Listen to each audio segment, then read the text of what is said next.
And then I decide which one to choose. I go to my destination, and there I am again, staring out the window.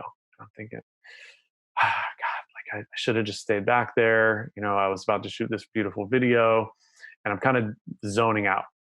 And then my passenger gets in, and I say, hey, and we start to drive. And then I turn around, and it's my favorite author. And Oh, long story who? short, my favorite author ends up giving me a job. That job, I got paid the exact dollar amount that I Oh, requested. I love that. I worked 3 days a week. I worked location independent, and I was getting paid to learn. Welcome back to Uncover Your Magic. I never know how I'm going to find that next guest that will give me goosebumps, learn some amazing takeaways and mindset tools, which will take us all to the next level in life. I love everything that Nathen represents and is on a mission to help and make a difference. He is someone you will want to follow and listen to. His mindset for life is revolutionary and so important. If I were to explain Nathen by just listening and watching his videos on YouTube, I would say he uncovers magic in people. That's why he's here to show you ways to uncover your magic. So please welcome Nathen, Aaren to Uncover Your Magic. Wow, Ashley, my goodness. That's really kind of you. I'm so excited to be on and just really honored that you're trusting me to share my message with your audience. Oh, you have a beautiful message. And I think when I was thinking of how we would start, because I don't want to cut any of your amazing life journeys short, but I kind of want people to see where you came from, because I think that's such an interesting thing to where you are now, and to show people where you came from. And it's such an incredible story. And if they haven't seen that YouTube video, you have to check him out because it is amazing. But if you could start with maybe where you want to start with, like when you were, before you left high school. Sure, yeah. I was really lucky that at the age of about 14 years old, I knew what I wanted to do with my life, which was be in the music industry. And so, 14 years old, I save up some money and I build a studio. And by the age of 17, I'd saved up about $10,000, which to a 17-year-old is $1 million, right? Wow. And so I took that money and I basically moved to Los Angeles. And within the first year of moving to LA, I was lucky enough to intern with Simon Cowell of American Idol, Wu-Tang, Paul Oakenfold, all these people. And so I was 100% certain at age 17, 18, that I was going to be a famous multimillionaire in the next 2 years. But then life happened. And unfortunately, I got taken advantage of by some bad people, some people with some bad intentions. And I ended up having to run away from Los Angeles and ended up being homeless. And my story, as I tell it, is that on the coldest day of that winter, when I was homeless, living out of my car, I was so cold that I had to kind of climb over to the front seat and pop the trunk. And so I popped the trunk and I ran out to the back of the trunk and I grabbed my extra blanket and I wrapped it around me. So I'm in my boxers with a blanket, and I shut the door of the trunk and I run around and I pull the door handle, and I had locked myself out of the car in my boxers and luckily in a blanket in a hailstorm. So I kind of hit rock bottom, and I ended up, the short version of the story is I ended up having to, sneak into a warehouse. And inside of that warehouse, while I was trying to get some sleep, I ended up having quite a bit of an epiphany. And that epiphany basically was that, I was complaining to myself. And anyone listening has probably had that, where you've had that negative self-talk happen, where you're just like, why am I here? What did I do wrong? For me, it was, how did you biff it? How did you give up that? You were 17 years old, 18 years old, working with some of the biggest names in the industry, and now you're here homeless. Anyone else would have taken that opportunity and ran with it. What's wrong with you? What did you do wrong? And through that complaining, something happened. And I ended up complaining to myself and saying, if I could only get someone to cut me a check to pay for, a roof over my head and maybe some money to help me with my business, with my music business, then I know I can be successful. And that's when it hit me. I was having an epiphany. And my epiphany was, if I could just get funding so that I had some time to actually focus on my passion, my thing, then I know I could be successful. And that kept parlaying into more opportunities and more opportunities. The first one, I kind of consider it like my beginner's luck, but I landed a music artist, a $1.4 million deal. And it just went on from there, on and on and on, and kept going. It got to the point where I got to really clarify who I wanted to help. And here I am now helping heart-centered people who really want to make a difference in the world, helping them get really clear on what their heart wants, and then getting money to fund that dream life and that dream business. Oh, so when you say you had that epiphany, what does that look like to you? Like where you're sitting there in that warehouse and you're like, what does that look like to, if you were going to talk to yourself now, back then, what would you say? The epiphany itself was huge because it was a pivotal point in my life where I finally found a key that would turn a lot of locks in my life. And so if I could go back to before that time, I think I would just guide myself to that moment quicker. After that time period, I think I just really, what it came down to is I could have shortened the amount of time that it took for me to get to these realizations. And one of the best ways that I believe that I could have done that as a kid was by paying more attention, being more aware of my surroundings, and connecting in with my intuition. Hmm. And what helps you now connect to your intuition? Well, I've had a few magic experiences that have made it absolutely undeniable that something else is going on behind the curtain, behind the fabric of existence, that is more than just what we see, feel, and taste and touch. I think that I was kind of a closet metaphysical. And I liked to say, oh, I want to prove it. I want to show the proof. But there were a few things that happened in my life where I just had to put my hands up and say, okay, something else is here that I don't understand. And it is just directly speaking to me and giving me undeniable gifts of serendipity and of magic and of truth.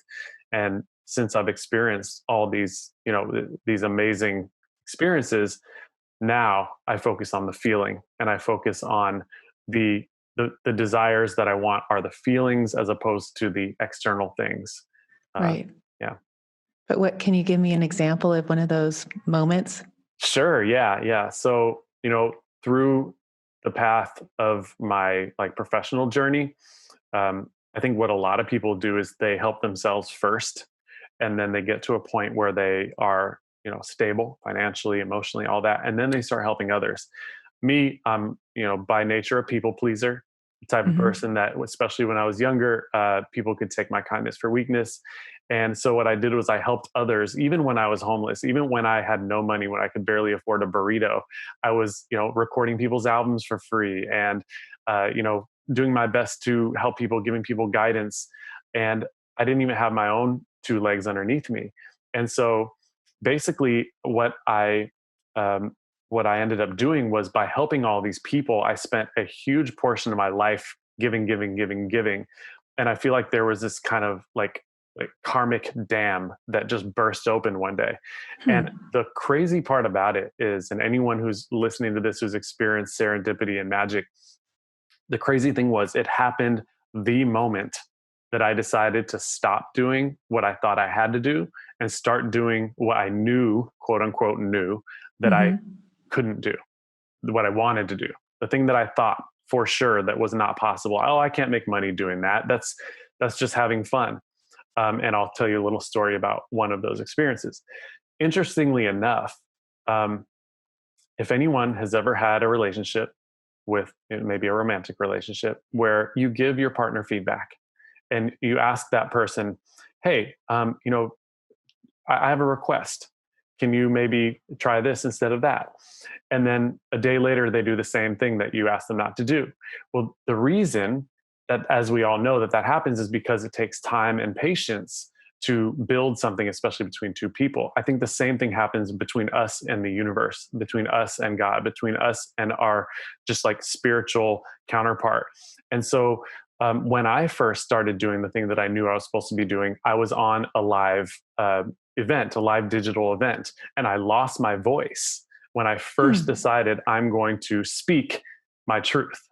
And so I actually lost my voice. And for years, around 5, 6 o'clock, I would start to lose my voice. And I was like, what is going on? I'm finally speaking physically and also, spiritually speaking my truth, Right. and I'm losing my voice.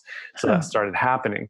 So it took a while for my request to the universe, or its request to me rather, to start to formulate into what it is today. But one of the biggest experiences that I had was when I transitioned out of the music industry and decided to follow my true passion, what I really want to be doing, is I wrote on my calendar, I said, okay, I'm going to stop being stubborn and I'm going to get a job just for the time being. I've never had a job, I've always been self-employed. So what I did was I wrote on my calendar on January 1st that year, and I said, I'm going to get my dream job. So I wrote dream job, and then I wrote some bullet points under it. I wrote the exact dollar amount that I wanted. I wrote 3 days a week because I needed to work 4 days a week on my passion. I said location independent, so I could travel wherever I wanted. And then the last one that my friend helped me with was get paid to learn. So I Hmm. decided, hey, I'm going to get a job where I make this much money, where I can work 3 days a week, location independent, and get paid to learn. And so there I was, just kind of doing my thing. And one day I decided, you know what? It's been 3 months in, I'm not making any money. Why don't I just temporarily drive for Uber and Lyft? So I drive for Uber and Lyft.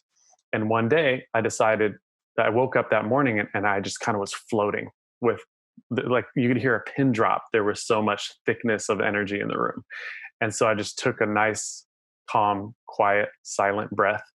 And I looked around the room. It was about 4 a.m. And I thought, wow, this is a magic morning.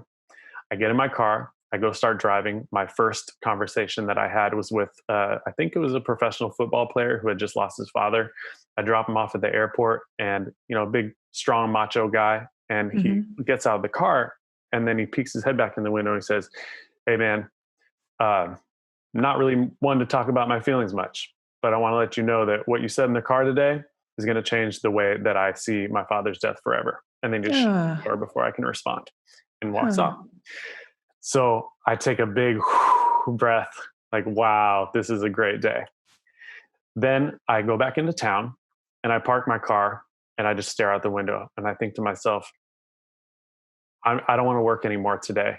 I'm just going to follow my intuition and I'm going to tell it where to go. So I turn the key back on and I say, intuition, tell me where to drive. So intuition tells me to drive straight up the main street. It tells me to take a left up into like the hills. Next thing you know, is intuition says take a left. Intuition says take a right. Intuition says take a right. Intuition says take a right. Now I'm going in circles around the block. I'm like, what's Oh my happening God. here? And then finally, intuition says stop.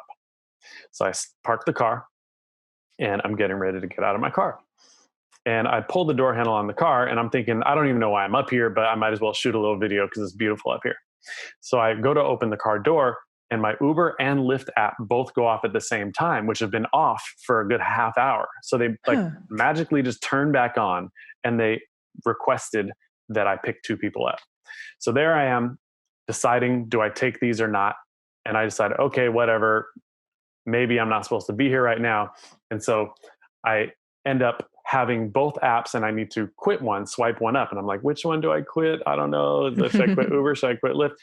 And then I decide which one to choose. I go to my destination and there I am again, staring out the window.